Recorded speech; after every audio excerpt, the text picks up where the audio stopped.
10 ans après avoir accueilli leurs derniers spectateurs, les fauteuils rouges du palace quittent enfin la grande salle obscure. Avant de casser tous les murs, il faut déshabiller les lieux. Démolir un cinéma, c'est une première pour ces ouvriers de Limoges.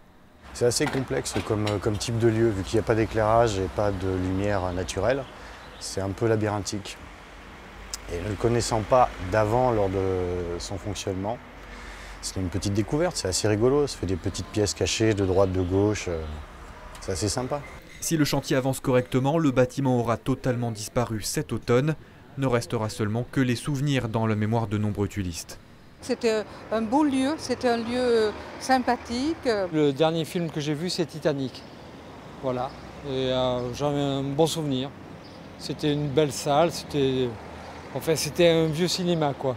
Le projet pour remplacer le palace, c'est un bâtiment de 4 étages à l'ossature en bois. En bas, un commerce de 126 mètres carrés, en haut, 20 logements sociaux.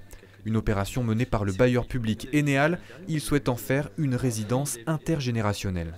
Ce qui mêle à la fois des logements pour les seniors, des logements pour les étudiants et des logements familiaux pour les familles.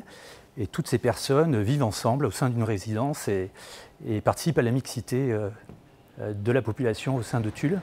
Un projet voulu par la mairie qui redonne de l'espoir à ce libraire voisin, dans une avenue Victor Hugo où de nombreux commerces sont fermés. La fréquentation de la rue chute depuis quelques temps déjà, mais on ne désespère pas et on espère justement que ces nouveaux logements et peut-être ce commerce en plus va nous ramener un petit peu de fréquentation dont on a tant besoin ici. Les travaux devraient durer 1 an et demi, emménagement des premiers résidents prévu début 2027.